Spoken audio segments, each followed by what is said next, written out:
The silver ship descended from the clouds like a giant teardrop, silent and smooth. It landed in the middle of the neutral zone that had been prepared in Geneva. Crowds gathered at the safety barriers a mile away, their phones raised to capture humanity's first official alien contact. Vincent Carter adjusted his tie for the 5th time. The former diplomat had been pulled from retirement for this moment. At 62, his gray hair and steady hands gave him an air of calm he didn't feel inside. "They're late," said Lisa Moore, standing beside him. The astronaut had been chosen as the second representative for her scientific knowledge and quick thinking. Her dark hair was pulled back tightly, her blue uniform crisp. 5 minutes, Vincent replied. Maybe punctuality isn't universal. The ship's surface rippled, and an opening appeared. 3 figures emerged. They walked with an odd, gliding motion. Their bodies were tall and slender with iridescent skin that changed colors slightly as they moved. Their faces had 4 eyes arranged in a diamond pattern. The one in front wore an elaborate collar that translated its high musical speech into English. "We bring greetings from the Galactic Council of the 37 United Species. I am emissary Zolvex." Vincent stepped forward. "On behalf of Earth, we welcome you. I am Vincent Carter, and this is Lisa Moore." The aliens bowed slightly. Zolvex gestured to the temporary structures set up for the meeting. "Shall we discuss your species integration?" Vincent caught the presumption but kept his diplomatic smile. "Let's discuss possibilities for mutual cooperation." Inside the meeting room, the aliens seemed to look everywhere at once with their multiple eyes. Lisa noticed one of them touching surfaces as if sampling them. Zolvex placed a small device on the table. It projected a holographic display of swirling stars and planets. "The Council has governed this sector for 12,000 years. We bring developing species into our protection once they achieve space travel capabilities." "Protection from what?" Lisa asked. "The universe contains many dangers," the alien said smoothly. "Resource conflicts, technological disasters. Some species even destroy themselves without guidance." Vincent leaned forward. "And what does this protection entail?"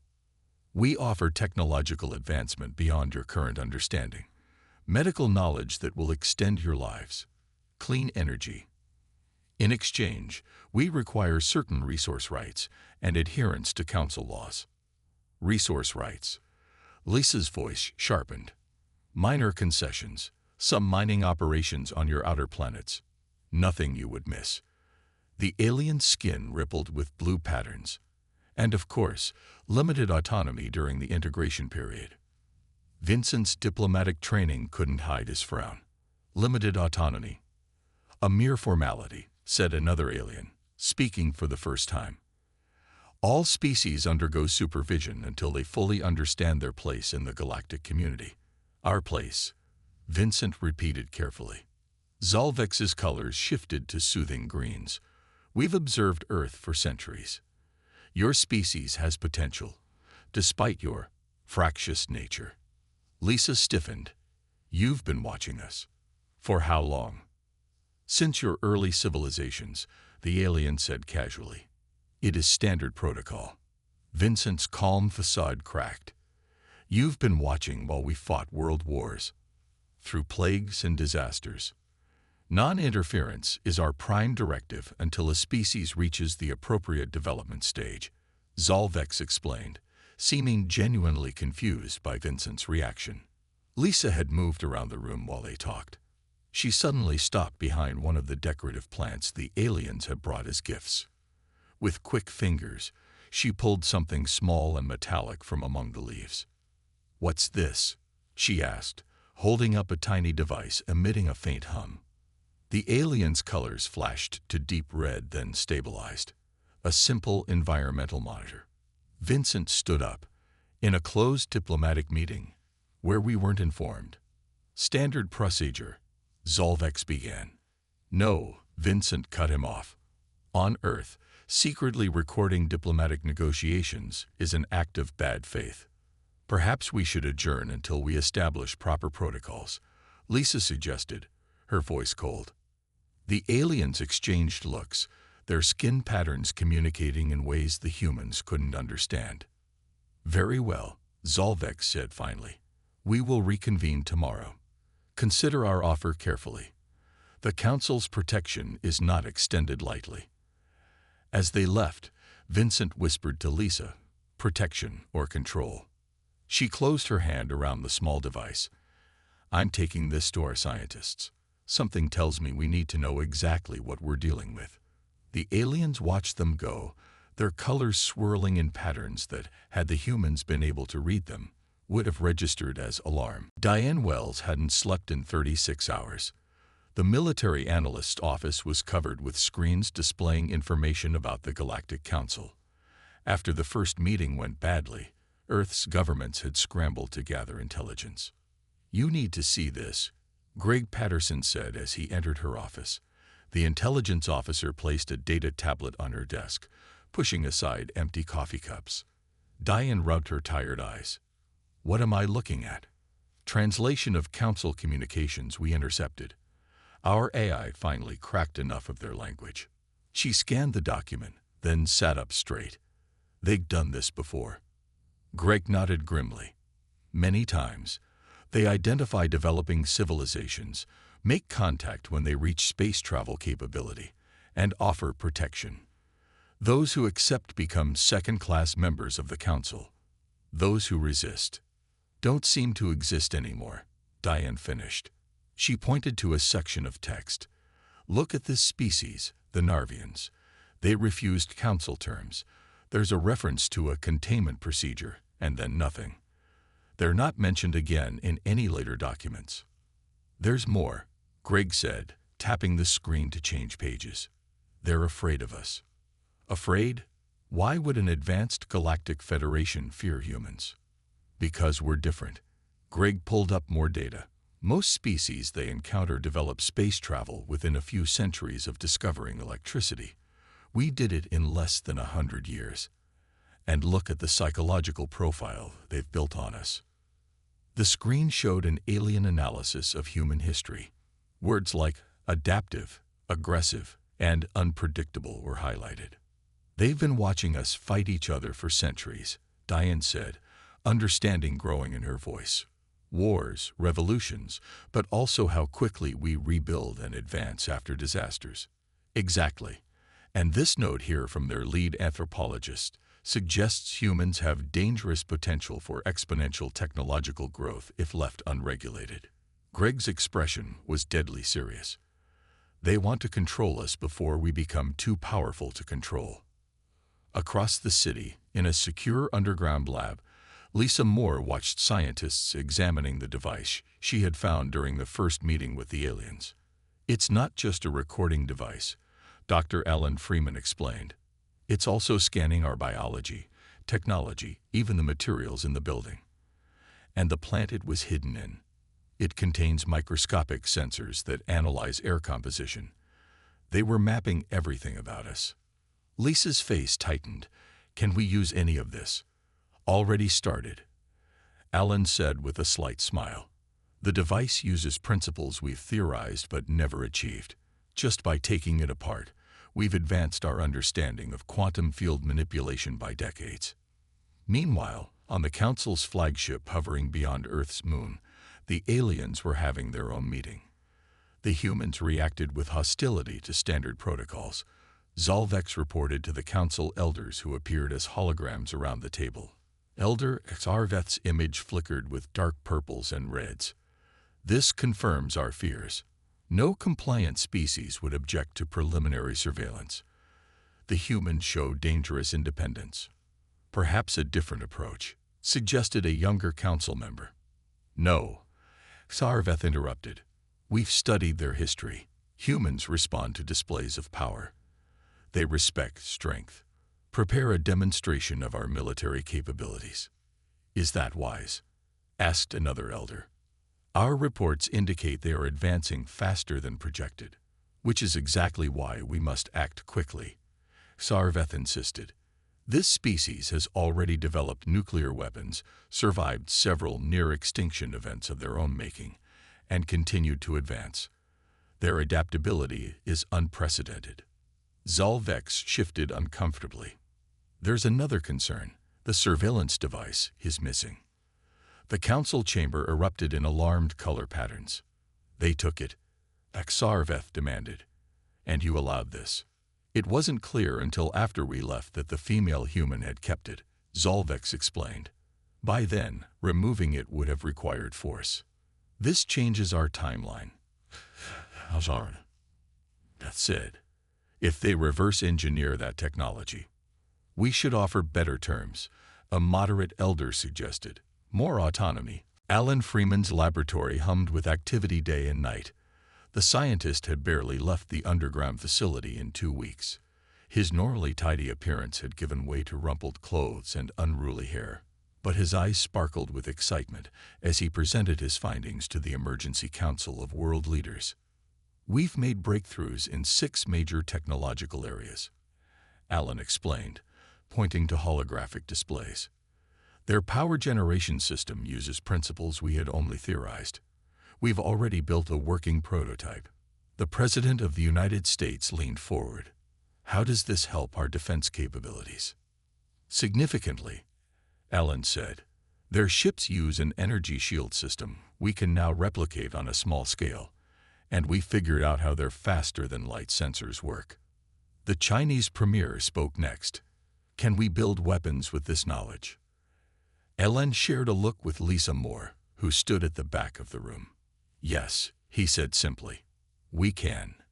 In another part of the complex, Colonel Olivia Martinez watched troops from 20 different nations train together.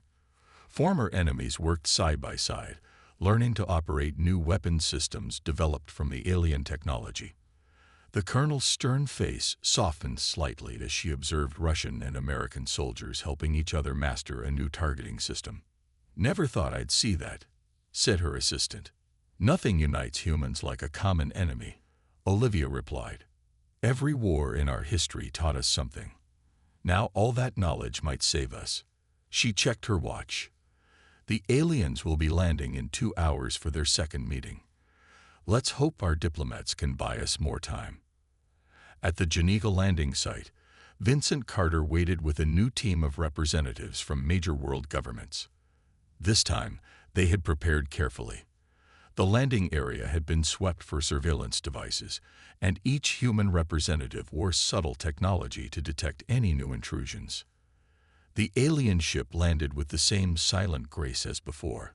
This time, 5 council members emerged, including Zalvex and a new, imposing figure with dark crimson skin patterns.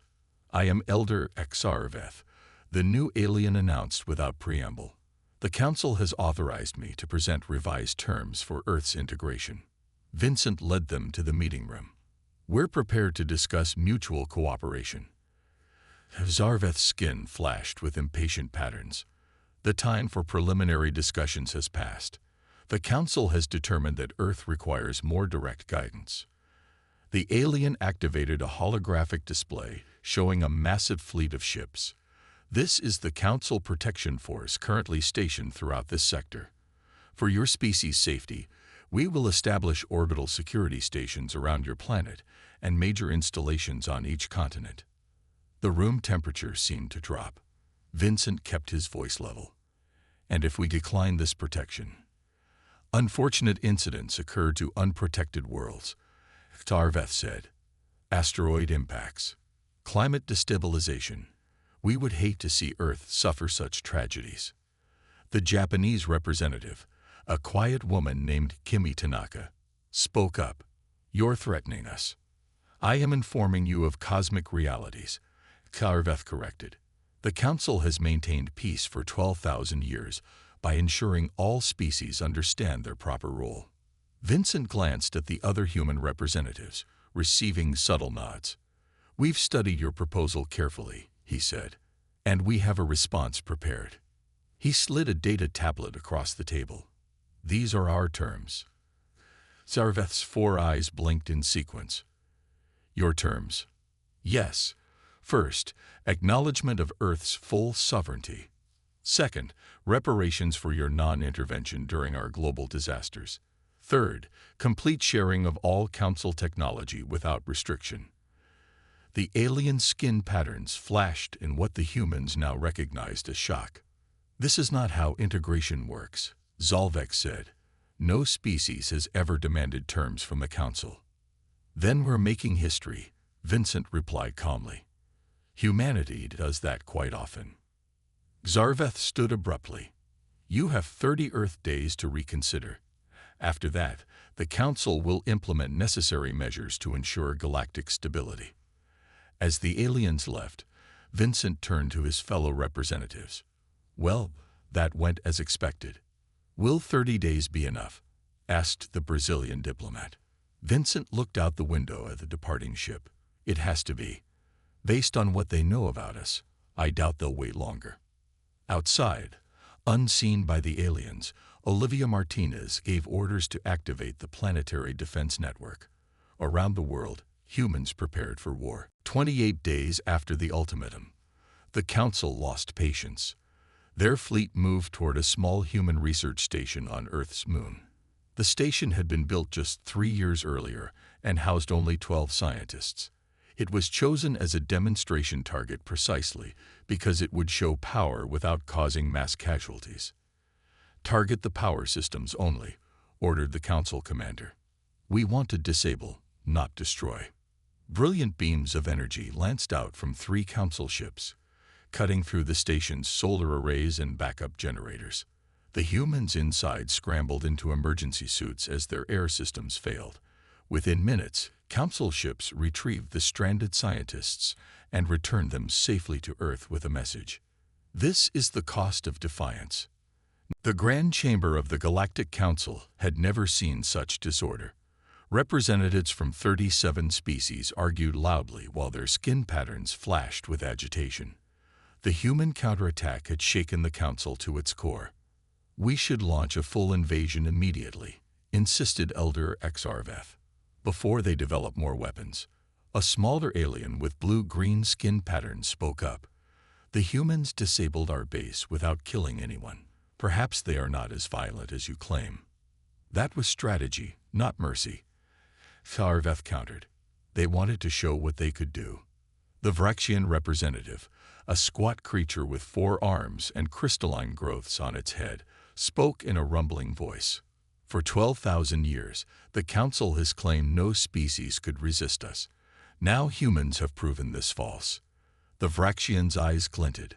"Perhaps it is time to reconsider how the Council operates." Several other representatives murmured in agreement. The Council was dividing. Far from this argument, Ambassador Kelsey Adams piloted a small, stealthy ship toward the Vraxian homeworld. Earth's intelligence had identified the Vraxians as potential allies. They had been one of the last species integrated into the Council and had always maintained a degree of independence. "Approaching Vraxian space," reported her navigator. "No sign they've detected us." Kelsey nodded. "Good. Send the message exactly as we practiced." The ship transmitted a carefully crafted greeting that included mathematical formulas and cultural references Earth's analysts had gleaned from intercepted Vraxian communications. Within minutes, they received a response and coordinates for a discreet landing. Back on Earth, the Council's primary spy drone orbited silently, gathering information. The Council's intelligence division was struggling to understand how humans had advanced so rapidly. The drone recorded countless activities: military exercises, civilian life, industrial production. The data streamed back to the Council analysts. "I think I understand now," said the chief analyst, reviewing the information. "Look at their history." The display showed human development over thousands of years. Unlike other species that had been guided by the Council early in their development, humans had evolved in isolation. They had faced countless disasters, wars, and setbacks, yet always emerged stronger. "Most species develop along predictable paths," the analyst explained to the Council elders. "Their technologies build on each other in standard sequences. But humans," the display showed many different paths of development, branching and connecting in complex patterns. They try multiple approaches simultaneously. When they fail, they try something completely different instead of refining the same method. Their technological development isn't linear. It's exponential and unpredictable. Thargoth's skin darkened with concern. Why didn't we see this sooner? Because it's unprecedented, the analyst replied. No species we've encountered has developed in isolation for so long. The humans had to solve their own problems without our guidance. It made them different. On the Vraxian homeworld, Kelsey sat across from the Vraxian High Commander. The alien's crystalline growth sparkled in the dim light. Your strike against the Council base was impressive, the commander said. For centuries, we Vraxians have obeyed the Council while secretly building our strength. We believe many species might prefer more independence, Kelsey suggested carefully. The Vraxian made a sound like stones grinding together, a laugh. Indeed, the Council presents itself as a unified government, but it's really dominated by the 5 oldest species. The rest of us have little real power. What if that changed? Kelsey asked. Earth doesn't want to destroy the Council. We want to reform it. The Vraxian leaned forward. Several species would support such a reform, but none have dared to challenge the Council openly, until now. As they spoke, 7 other Council ships secretly approached Earth, but humanity's new sensor network detected them immediately. In the Antarctic Research Facility, Samantha Powell watched their movements on a holographic display. They're scanning our defenses, she told Admiral Kevin Russell via secure channel. But they don't realize our main fleet is hidden behind the moon. Kevin smiled grimly. Let them come a little closer. Then we'll show them our newest surprise. The Council ships moved into position, believing their stealth systems made them invisible. They had no idea they were flying into a trap. For 6 months, Admiral Kevin Russell had overseen the building of humanity's hidden fleet.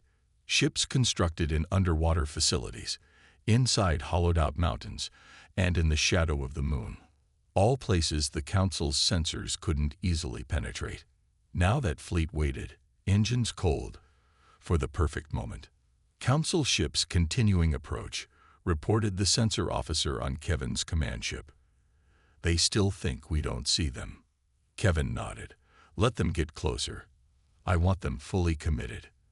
The Council scout vessels moved carefully toward Earth, their commanders confident in their superior stealth technology. They had no idea that Dr. Samantha Powell had discovered a fundamental flaw in their cloaking system 3 weeks ago. In her Antarctic lab, Samantha monitored the approaching ships with satisfaction. The physicist had made her breakthrough during a simple coffee break, when she knocked over her mug and watched the liquid spread across her notes. The pattern had triggered a realization about how the Council's cloaking fields dispersed energy. They're at the optimal interception point, she informed Kevin over the secure channel. The detection bypass is working perfectly. On the Council lead ship, Commander Torlak was growing uneasy. Scan again. The humans are too quiet. Nothing detected, his sensor officer reported. Their primitive systems cannot see us. The humans have not proven primitive in other areas, Torlak said. Increase alert status. Too late. From behind Earth's moon, 40 human ships appeared suddenly, their engines flaring to life. From the other direction, orbital platforms that the Council had dismissed as primitive satellites revealed themselves as weapon stations. We're surrounded, shouted the sensor officer. On the U.S. Defiant, Kevin gave the order. Execute Operation Checkmate. The human ships didn't open fire. Instead, they activated specialized field generators that Samantha had designed. These created an energy bubble around each Council vessel, neutralizing their engines and weapons without damaging the ships themselves. Status report, Kevin asked. All 7 Council vessels contained, his tactical officer replied. No shots fired. No casualties on either side. Kevin nodded with satisfaction. Open a channel to their lead ship. On screen, the alien commander's skin flashed with patterns of shock and anger. This is Admiral Kevin Russell of Earth's Defense Fleet. Your ships are disabled but undamaged. We could destroy you, but that's not our goal today. What is your goal, human? Torlak demanded. Education, Kevin replied simply. The Council needs to understand what they're dealing with. You came here with 7 ships, believing we wouldn't detect you. We responded with 40 ships you never knew existed. The alien commander's skin patterns shifted to a muted blue, a sign of deep concern. What do you want? For now, just deliver a message to your council. Earth is not like other worlds you've encountered. We don't want war, but we won't accept domination. Meanwhile, Council spies on Earth finally discovered the existence of the hidden fleet. They transmitted their findings to the Council headquarters, but their report contained a critical error. They had found only one of Earth's secret shipyards and estimated humanity's total fleet at perhaps 50 vessels. The real number was over 300. In the Council emergency session, the spy report caused near panic. They built these ships in 6 months, said a Council elder, using technology they had never seen before. Zarveth's skin had turned an ashy gray. I warned you. Humans don't develop like other species. They innovate through crisis. And we created a crisis for them, another elder realized. At that moment, a transmission came in from their captured scout fleet. The Council members watched in silence as Admiral Kevin demonstrated humanity's capabilities and delivered his warning. When the message ended, the chamber remained quiet for several moments. We have 2 choices, Zarveth finally said. Launch our main fleet now in overwhelming force, or negotiate with these humans as equals. His skin patterns showed his distaste for the second option. The Vraxian representative spoke up. There is a third option. Perhaps it is time for the Council itself to change. Several other species voiced agreement, growing bolder by the moment. The balance of power that had lasted for thousands of years was beginning to shift. On Earth, humanity prepared for whatever came next.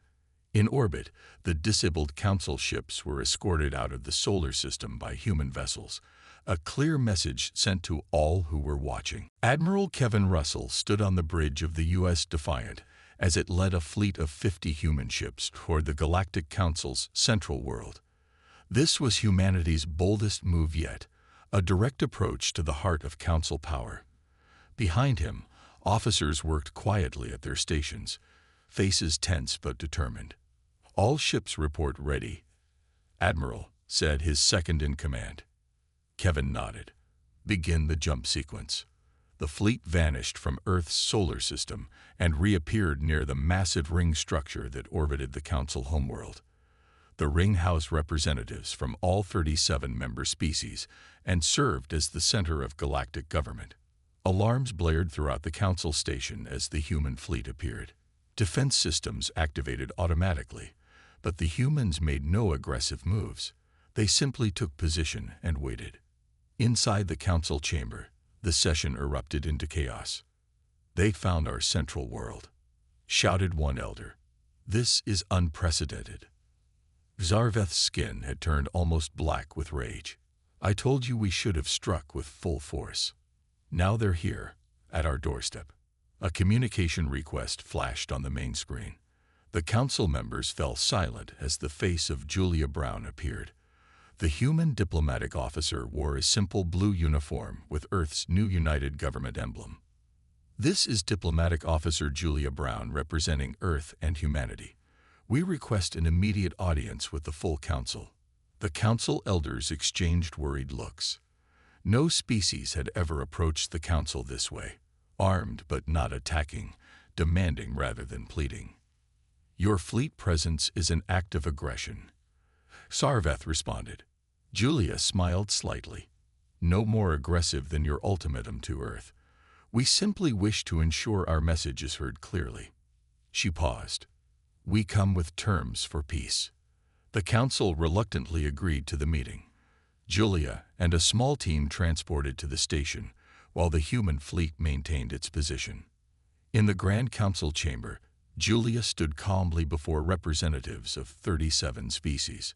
Some showed fear, others anger, and a few, like the Vraxians, showed something close to satisfaction.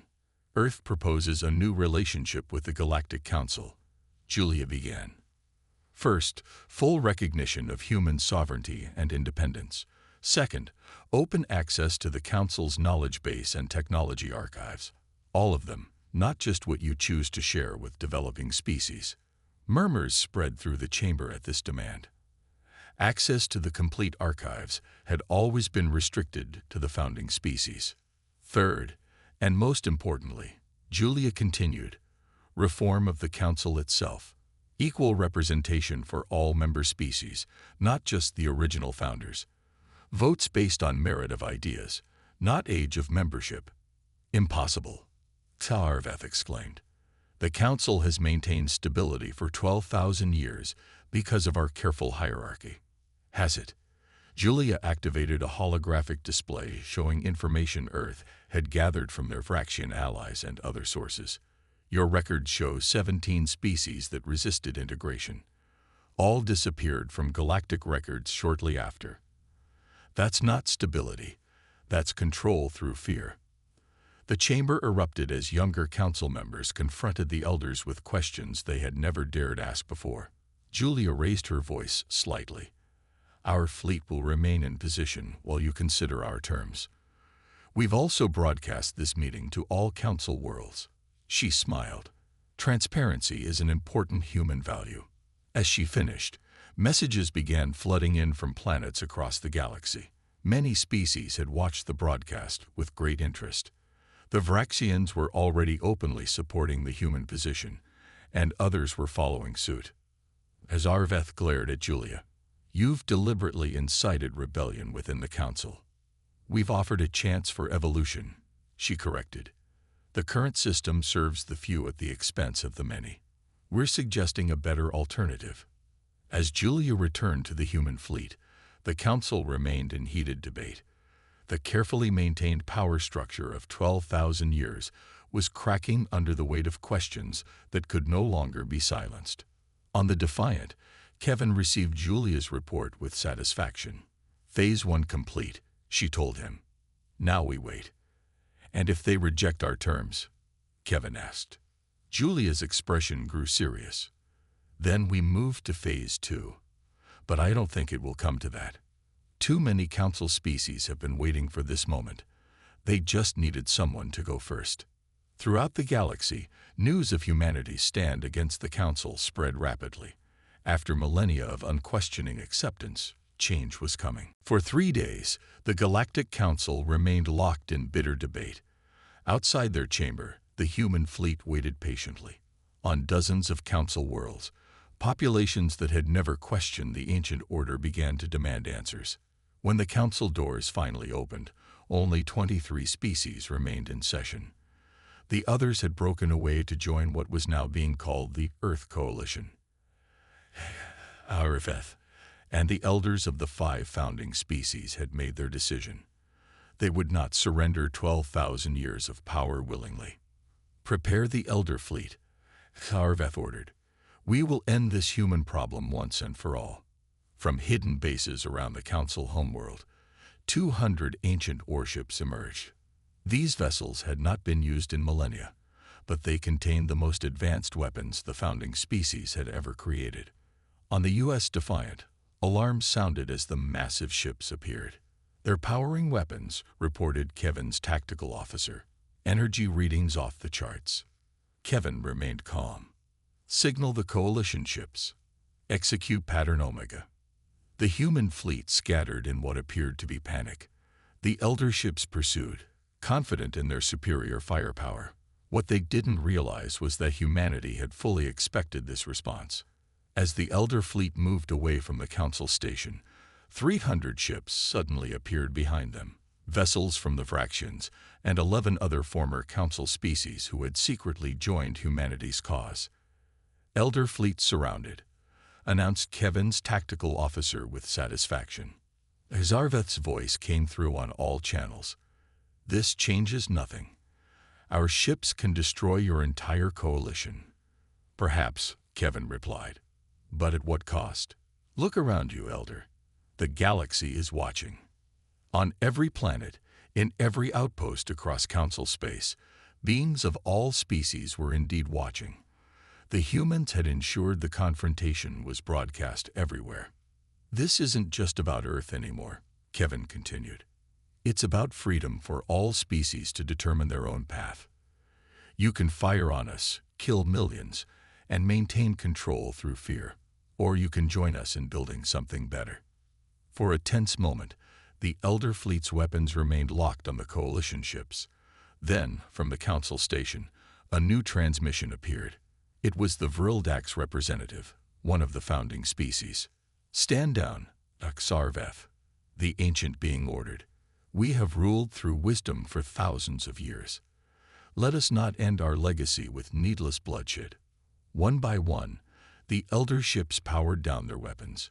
The age of absolute council rule was over. 1 month later, in the newly renamed Galactic Congress, representatives from all species gathered as equals for the first time. The 5 founding species still held honored positions, but no longer controlled all decisions. Eric Sanders, Earth's new permanent representative, helped draft the Galactic Charter of Rights that would protect the sovereignty of all worlds while maintaining peaceful cooperation. The vast council archives were open to all member species. Technologies that had been restricted for millennia were now freely shared. A new era of innovation and advancement began throughout the galaxy. In a quiet moment during the celebrations, Vincent Carter stood beside Julia Brown, watching representatives from dozens of worlds mingling freely. When those aliens first landed in Geneva, Vincent said, "I never imagined it would lead to this." Julia smiled. The Council's biggest mistake was thinking we would follow the same patterns as other species. They expected us to either submit or fight conventionally. Instead, we changed the rules of the game entirely, Vincent nodded. In the center of the gathering, Amy Daniels took her official position as Earth's voice in the new Congress. The young diplomat had grown up dreaming of the stars, never imagining humans would so quickly become a leading force among them. Earth brings a unique perspective to galactic society, Amy addressed the assembly. We evolved without guidance, making our own mistakes and finding our own solutions. That independent path taught us resilience, innovation, and the value of cooperation between equals. She looked around at the diverse gathering of beings. We don't come to impose our ways on others, but to share what we've learned and to learn from you in return. Together, we can build a galaxy where no species lives in fear of another. As applause filled the chamber, the former council elders watched with mixed emotions. Their absolute rule had ended, but the peace they had always claimed to protect now had a chance to become genuine for the first time. Humanity had not just secured its place among the stars, it had transformed the very nature of galactic civilization.